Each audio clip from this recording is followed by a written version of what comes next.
आप देख रहे हैं केकेडी न्यूज। नमस्कार, केकेडी न्यूज में आपका स्वागत है। मैं हूं आपके साथ नम्रता शर्मा। ये नजर डालते हैं खबरों पर।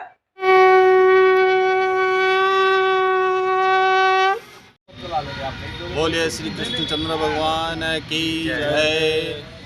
आज हम सब पूरे मध्य प्रदेश के शिक्षकों के लिए बड़े ही सौभाग्य की बात है कि अंबेडकर पार्क के इतिहास में पहली बार श्रीमद् भागवत पुराण की स्थापना हुई है और यह सौभाग्य मिला है शिक्षक वरिष्ठता बहाली मंच मध्य प्रदेश को। और यह आयोजन हमारे जो दिवंगत शिक्षक बंधु हैं उनकी आत्मा को शांति प्रदान करने एवं उनके आश्रितों को सरकार के द्वारा ग्रेजुटी और वरिष्ठता प्रदान करने हेतु अभिष्ट आयोजन ये रखा गया है। 7 दिवसीय श्रीमद् भागवत गीता संगीतमय होगी। आप सभी शिक्षक बंधुओं एवं नागरिक बंधुओं से निवेदन है कि आप इसमें भाग लेकर धर्म लाभ ले रहे हैं। हमने हमारी 3 लाख संवर्ग में से जो दिव्यांग शिक्षक हमारे हुए हैं और हमारी सेवाएं 1 जुलाई 18 को सरकार ने शिक्षक बनाते हुए शून्य घोषित कर दी है। निरंतर पिछले वर्षों से हम मांग सरकार से उठा रहे हैं। आज हमने गणेश मंदिर से माँ भागवत की पूजा अर्चना करते हुए कलश यात्रा के माध्यम से इस डॉक्टर अम्बेडकर पार्क राजधानी भोपाल में 31 दिसंबर से 6 दिसंबर तक दिव्यांग शिक्षकों की आत्मा की शांति हेतु एवं हमारे 3 लाख लोगों की नियुक्ति दिनांक से वरिष्ठता प्राप्ति हेतु भागवत कथा का आयोजन कर रहे हैं। और हम धार्मिक प्रवृत्ति के आधार पर माननीय सरकार से अनुरोध करना चाहेंगे कि 3 लाख को सेवा अवधि का लाभ देते हुए वरिष्ठता का लाभ दे, जिससे कि ग्रेजुएटी और अन्य लाभों का हमारे संवर्ग प्राप्त हो, ताकि बुढ़ापा अच्छे से और सेवानिवृत्त शिक्षक के परिवार अपना गुजर बसर कर सकें। राजधानी भोपाल में शिक्षक वरिष्ठता बहाली मंच दिवंगत शिक्षक की आत्म शांति और संवर्ग को प्रथम नियुक्ति दिनांक से वरिष्ठता के लाभ हेतु श्रीमद् भागवत ज्ञान गंगा सप्ताह हेतु श्री गणेश एवं माता मंदिर और कलयुग के रक्षक महावीर स्वामी के मंदिर पर पूजा अर्चना करते हुए कलश यात्रा के साथ विधि विधान से साप्ताहिक भागवत कथा का आयोजन संपन्न हुआ। वरिष्ठता बहाली मंच का निर्णयक मंडल सेवानिवृत्त शिक्षक और दिवंगत के आश्रित परिवार के साथ प्रांतीय शिक्षक संघ मध्य प्रदेश की ओर से रामचरण वर्मा प्रदेश संगठन मंत्री और मध्य प्रदेश शासकीय शिक्षक संघ के प्रदेश कार्यकारी अध्यक्ष उपेंद्र जी कौशल जी के साथ संघ के साथियन MOP से एवं अजाक्स के HN नरवरिया एवं आजाद अध्यापक शिक्षक संघ की ओर से अनिल जी मिश्रा, सुदामा प्रसाद शर्मा पूर्व प्रदेश अध्यक्ष राष्ट्रीय पुरानी पेंशन बहाली संयुक्त मोर्चा मध्य प्रदेश एवं प्रदेश प्रवक्ता शिक्षक वरिष्ठता बहाली मंच मध्य प्रदेश उपस्थित अन्य संघ गुरुजी नवीन शिक्षक संघ के प्रदेशाध्यक्षों की ओर से भी समर्थन प्राप्त मंच को हो रहा है। मोदी यहाँ भागवत जी में भगवान की कृपा से यहाँ प्राप्त भागवत जी सुनने के नामे उपस्थित हुए हैं और भगवान की कृपा हुई है। मुझे भागवत जी में मुझे राजा परीक्षित का पद सुनने के नाम भागवत जी का प्राप्त हुआ है। तो मैं गणेश राम मोदी प्राथमिक शाला परवरिया ब्लॉक गटेरी जिला विदिशा से आया हूँ और इस वर्ष प्रार्थना करता हूँ। मुझे कुछ नहीं मिला, ना ग्रेजुटी मिली और ना पेंशन मिल रही। 1950 रुपये पेंशन मिल रही है। इस वर्ष प्रार्थना करती हूँ कि इस बार हमें ग्रेजुटी दिलवाने की वरिष्ठ दिलवाने की सब अधिकारियों की।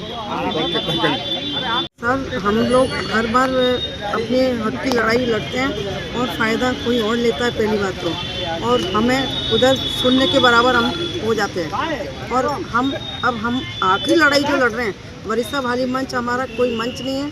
हम सब भाई हैं जो भी सेवानिवृत्त हैं। अब हमने सबने एक आवाज़ उठाई है कि जब सबको क्रमोन्नति 24 साल की क्रमोन्नति मिल रही है तो क्यों ना, जब उनको 98 से उनको गिना जा रहा है क्रमोन्नति में, तो हम रिटायर से जो शिक्षक हैं जो रिटायर हो गए, दिवंगत हो चुके हैं, आश्रित हो चुके हैं, उनके परिवार लोगों के लिए, परिवार वालों को, उनको आश्रितों को नियुक्ति दी जाए, दिवंगतों के घर में दी जाए नियुक्ति, वरिष्ठता के साथ में हमें जो हमारी ग्रेजुटी है वो हमें दी जाए। और 2018 जो हमारा लगा रखा नियुक्ति दिनांक, उसकी जगह 98 की जाए।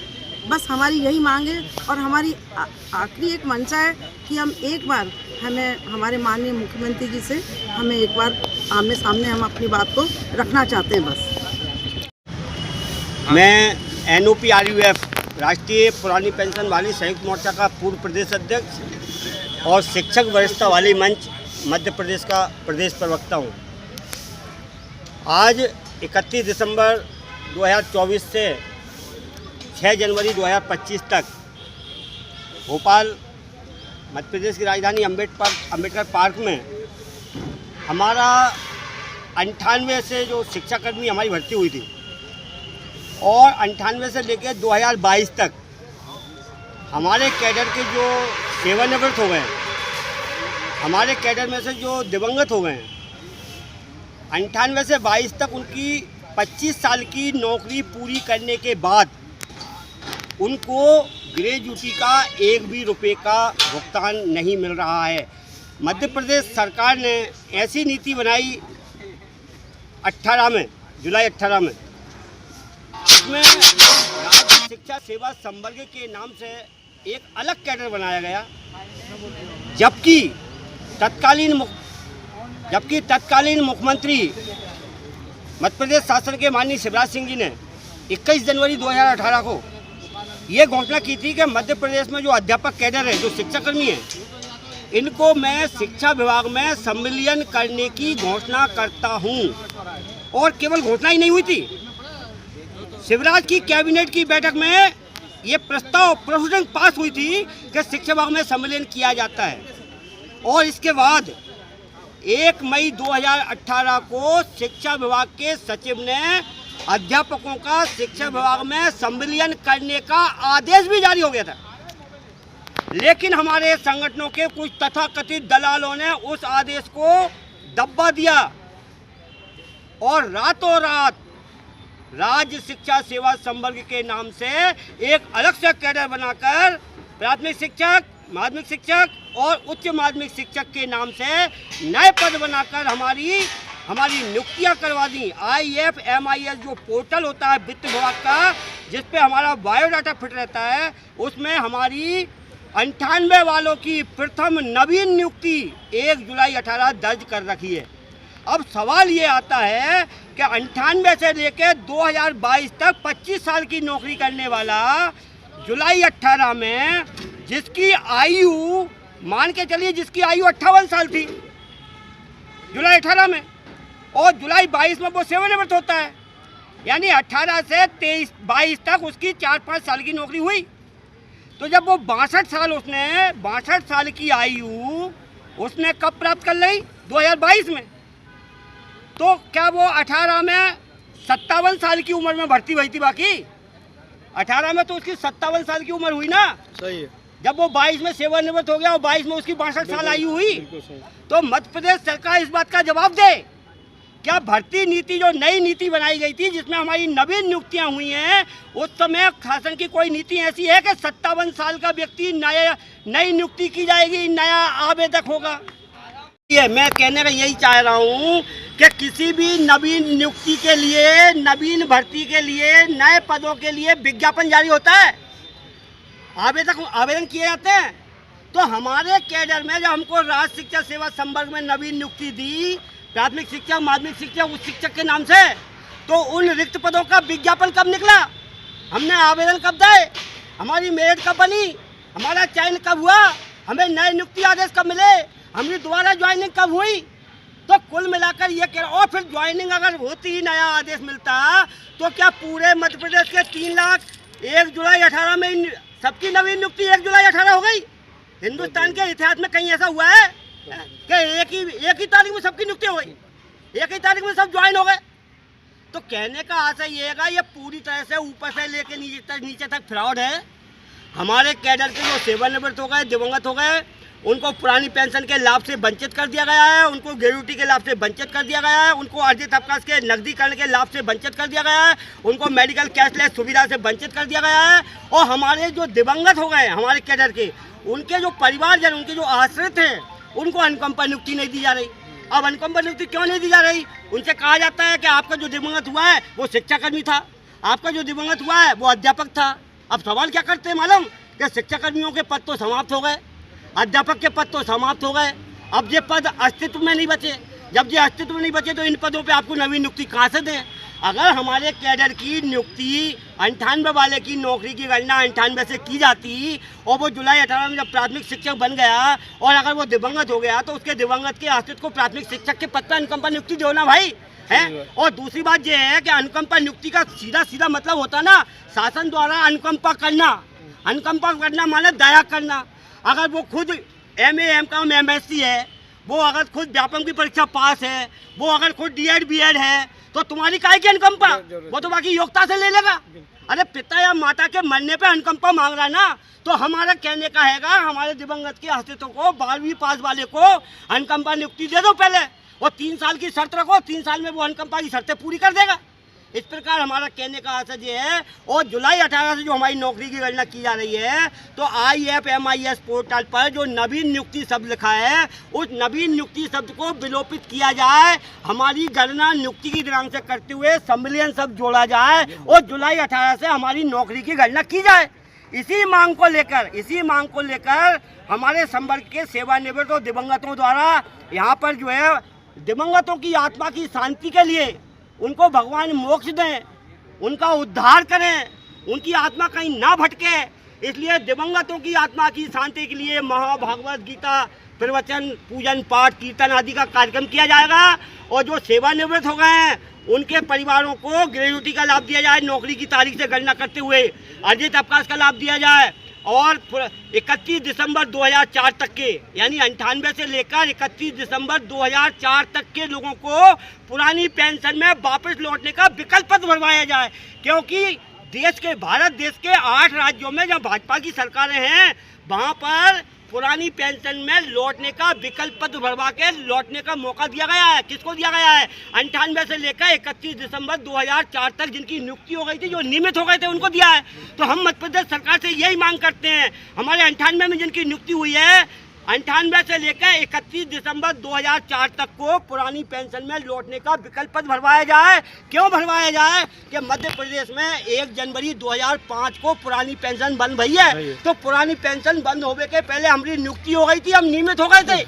तो कहने का आशय ये है। और 1 जनवरी 2005 के बाद जो भर्ती भई है उन्हें यूपीएस पेंशन योजना में शामिल कर दिया है, यूनिफाइड पेंशन योजना में शामिल कर दिया। अब सवाल ये है कि यूनिफाइड पेंशन योजना का लाभ भी उनको कब मिलेगा? यूनिफाइड पेंशन योजना 25 साल की नौकरी हो जाएगी, उसे यूनिफाइड पेंशन योजना का लाभ मिलेगा। जब हमारी नौकरी तुम जुलाई 18 से गिन रहे हो, तो हमारी तो 25 साल कभी पूरी होने नहीं है, जगह पहले ही मर जाएंगे हम। 20% तो मरेगा, 80% और मर जाएंगे जब तक। तो कहने का मतलब ये है कि यूनिफाइड पेंशन योजना में भी उन्हीं को लाभ मिलेगा जिनकी नौकरी की गणना प्रथम नियुक्ति की दिनांक से करोगे जब मिलेगा।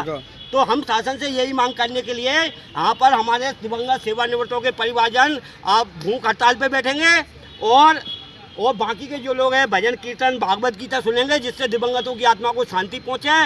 और हमारे संगठन के जो पदाधिकारी हैं वो हम प्रतिदिन वल्लभ भवन जाएंगे, आयुक्त मैडम से मिलेंगे, प्रमुख सचिव मैडम से मिलेंगे, शिक्षा विभाग के मुख्य सचिव से मिलेंगे, माननीय मुख्यमंत्री, वित्त मंत्री, शिक्षा मंत्री महोदय के पास जाएंगे। हमारा प्रतिनिधिमंडल प्रतिदिन संपर्क करेगा। बाकी के अन्य लोग यहाँ पर भूख हड़ताल पे बैठेंगे, आमरण अनशन पे बैठेंगे, धरना प्रदर्शन करेंगे और भगवान के भजन कीर्तन सुनेंगे, माँ भागवत गीता सुनेंगे। बाकी का प्रतिनिधिमंडल प्रतिदिन महानुभावों से मिलेगा, संपर्क करेगा और ये आग्रह करेगा कि हमारे प्रतिनिधिमंडल को मिलने के लिए 5 मिनट का समय दो, जिससे कि हम अपनी बात उनके सामने रख सकें। ये हमारे लगातार प्रयास रहेंगे 6-7 दिन तक। उपेंद्र कौशल, कार्यकारी प्रदेश अध्यक्ष हूँ शासकीय शिक्षक संगठन का। और हमारा जो साथी हैं वरिष्ठ भाई मंच का, आज के यहाँ पर प्रोग्राम है, यहाँ से भागवत के माध्यम से हम लोग अपनी पुरानी पेंशन वरिष्ठता के लिए जो मेन मुद्दा है हमारा, मंच पर चली गई है, उसको लेकर यहाँ पर आज जो कार्यक्रम है हमारे सहयोग में सुदामा प्रसाद जी हैं, मनोज भाई जी हैं, रामचरण वर्मा हैं, ये सब लोग अपने पूरा सहयोग के यहाँ से कार्यक्रम में शामिल हो रहा है हमारे संगठन का। और पूरे हमारे भोपाल के जितने भी अध्यापक वर्ग के साथी हैं, जो नवीन शिक्षक संवर्ग के, उनका पूर्ण सहयोग इस कार्यक्रम में है।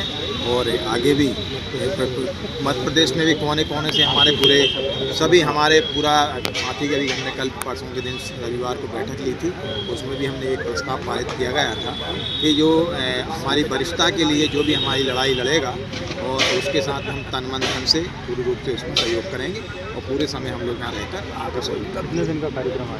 अब इनका अभी तो 6 तारीख तक 6 जनवरी तक का कार्यक्रम है और फिर इस बीच के बाद जैसा भी आगामी रूपरेखा बनेगी उसमें हमारा पूरा सहयोग।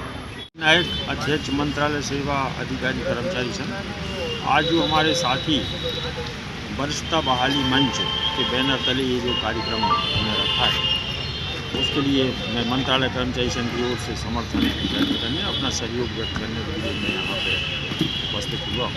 और इन लोगों की मांग बिल्कुल न्याय संगत है।